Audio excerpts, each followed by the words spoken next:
अब हम मौर्य साम्राज्य के द्वितीय शासक बिंदुसार के विषय में अध्ययन करने जा रहे हैं। इनका शासनकाल 298 ईस्वी पूर्व से 272 ईस्वी पूर्व तक का था और इनका जन्म 320 ईसा पूर्व हुआ और मृत्यु 272 ईस्वी पूर्व हुई थी। ये चंद्रगुप्त मौर्य के पुत्र थे और अशोक के पिता थे। अशोक महान, जो हम आगे पढ़ेंगे, उनके पिता थे।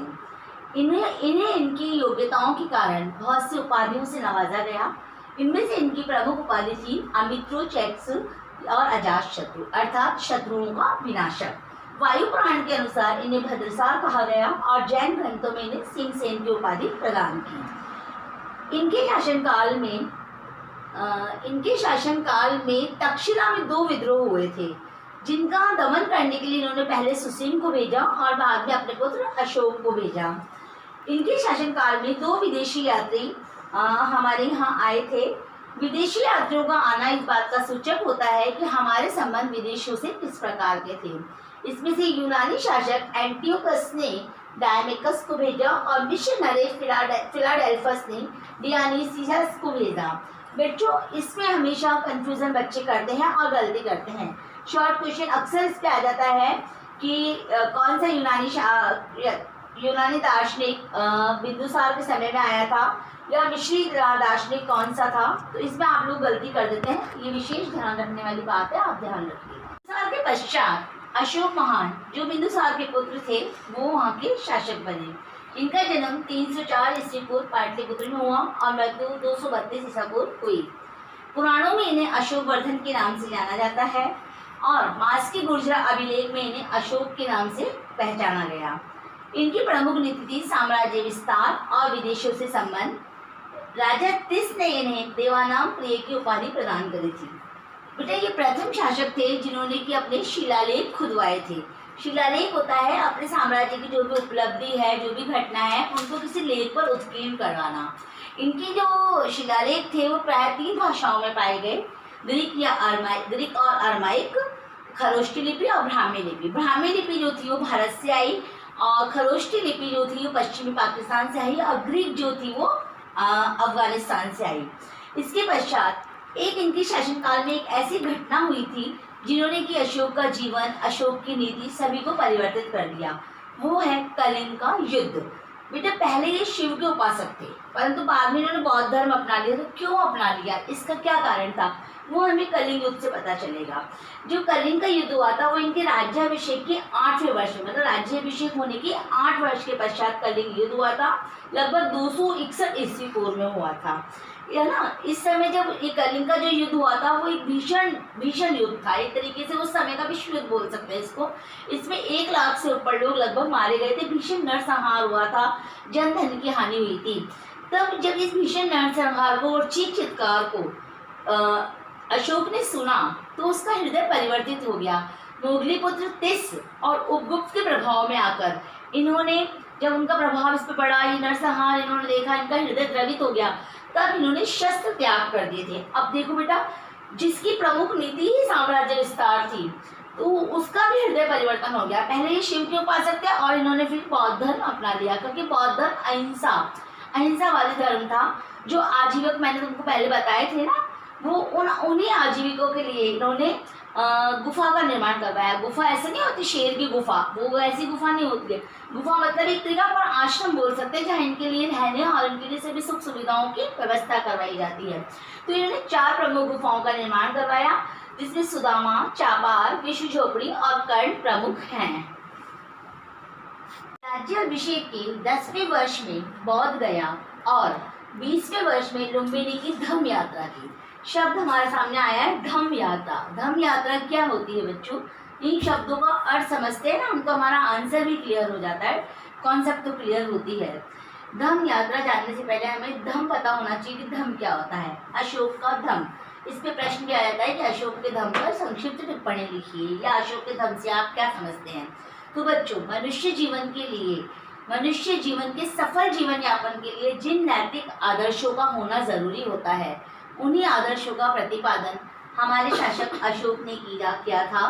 अशोक ने जिन नैतिक, हम इसकी परिभाषा ऐसे भी लिख सकते हैं, अशोक ने जीवन यापन हेतु जिन नैतिक आदर्शों का प्रतिपादन किया वही अशोक का धम्म है।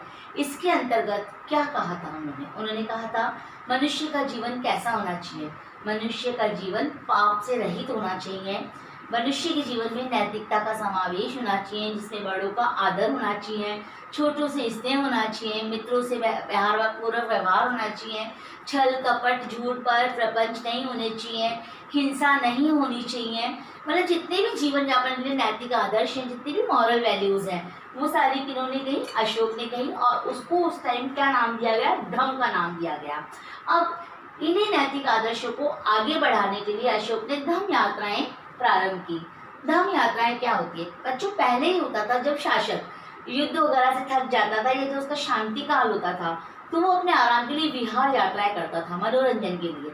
उसके अंदर वो मनोरंजन के लिए शिकार पड़ जाता था मोस्टली। लेकिन अशोक ने, आपको मैंने पहले बताया ना, भेरी घोष को छोड़कर अशोक ने धम्म घोष प्रारंभ किया। इसी प्रकार विहार यात्राओं को रोककर अशोक ने धम्म यात्राओं का प्रतिपादन किया। इसके अंदर धम्म यात्रा के अंदर किसका प्रचार किया था? धम्म का, यानी उन नैतिक आदर्शों का प्रचार किया था। विशेषकर अशोक ने धम्म यात्रा के दौरान जो ब्राह्मण होते हैं, श्रमणक होते हैं, वृद्ध होते हैं, अपाहिज होते हैं, उन लोगों के लिए दान देना अति आवश्यक बताया कि दान जीवन का सबसे श्रेष्ठ कर्म होता है, और उन्हें स्वर्ण दान को बहुत महत्वपूर्ण बताया। इसी प्रकार एक शब्द आता है अनुसंधान। अनुसंधान क्या होता है? धम्म यात्राओं के लिए उन्होंने क्या करा? अनुसंधान किया। अब अनुसंधान का सामान्य अर्थ आप लोग क्या लगाते हो? खोज, है ना, किसी चीज की खोज। परंतु अशोक का जो अनुसंधान था वो क्या था कि उसने हर 5वें वर्ष में राज्यों और धम्म महामंत्रों को, वहाँ पे राज्यों को युक्तकों को नियुक्त किया। राज्यों को युक्तक कौन होते थे? जो कि इन धर्म यात्राओं के लिए यात्राओं पर जाते थे और इन सबको प्रेरित करते थे। किस चीज के लिए? धम्म के लिए। धम्म यानी नैतिक आदर्श के लिए प्रेरित करते थे। इसके पश्चात धम्म महामात्र। धम्म महामात्र क्या होता है? अशोक ने 14वें वर्ष में इनकी नियुक्ति करी, और ये वही होते थे जो कि सामान्य जनता, आम जनता में अशोक के धम्म का प्रतिपादन करते थे और विश्व कल्याण को आगे बढ़ाते थे। इसी प्रकार अभिलेख। अभिलेख आपको मैंने पहले भी बताया कि अशोक एकमात्र ऐसा शासक था जिसने अभिलेखों को, शिलालेखों को उत्कीर्ण करवाया है। अभिलेखों के माध्यम से अशोक ने अपनी बातें अपनी प्रजा को कही है। कोई संदेश देना चाहा है तो वो प्रजा को कहा है, और वो आजीवन हो गए हैं। आपको पता है ना, इतने महान शासक थे, तभी तो हमारा जो अशोक चक्र लिया गया है वो सारनाथ के स्तंभ से अशोक चक्र जो लिया गया है वो अशोक के नाम से वो अशोक चक्र ले रहा है। प्लस वो जो हमारा राष्ट्रीय चिन्ह अशोक चिन्ह जो है वो सारनाथ के स्तंभ से लिया गया है। तो ये हमारे साम्राज्य था। इसके पश्चात क्या हुआ? यहाँ पर आके मौर्य साम्राज्य का पूरा विस्तार पर हो गया। लेकिन जब अशोक की मृत्यु हो गई उसके पश्चात मौर्य साम्राज्य का पतन होता चला गया। पतन क्यों हुआ?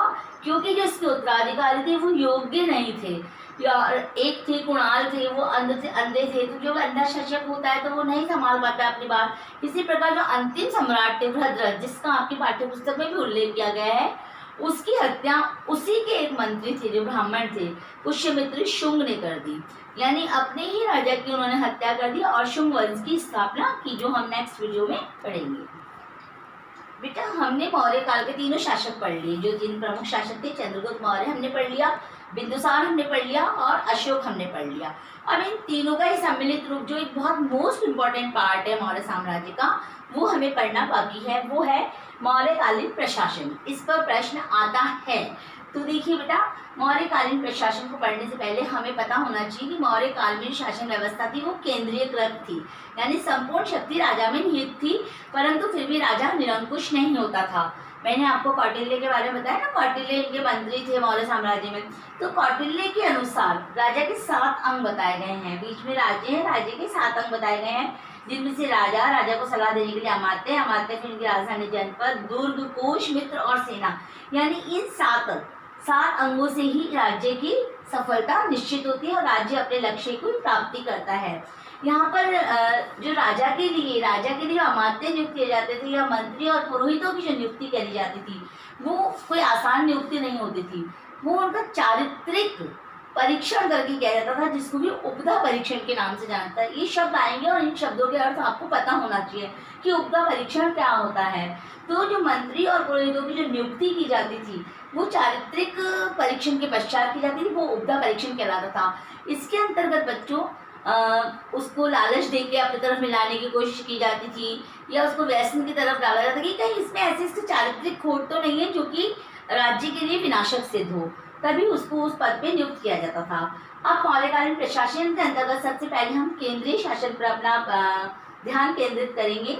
जो केंद्रीय शासन था वो 18 विभागों में बटा था, जिसे कि तीर्थ कहा जाता था। अब नॉर्मली अगर मैं आपसे पूछती हूँ तीर्थ क्या होता है, तो आप कहोगे पुष्कर में जाना तीर्थ है, गंगा जी में जाना तीर्थ है, मंदिरों के दर्शन करना तीर्थ है। नहीं, जो मौर्य काल थे वहाँ पर जो विभाग बने थे, जो केंद्रीय प्रशासन था, वो जिन विभागों में विभक्त था वो तीर्थ कहलाते थे। उसी के अंतर्गत जो समाहर्ता होता था वो राजस्व को एकत्रित करता था और आय और व्यय का ब्यौरा रखता था। जैसे हम बजट बनता है ना, हमारे यहाँ पे बजट बनता है, उसी तरीके से वहाँ पर समाहर्ता होते थे।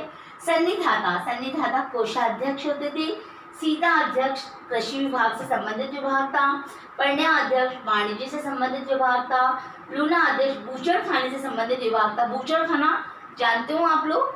बूचड़ खाने का मतलब होता है जहाँ पे पशु पक्षियों को काटा जाता है, जहाँ पर पशु पक्षियों का मांस बेचने के लिए उनको मतलब काटा जाता है या उनको खत्म किया जाता है।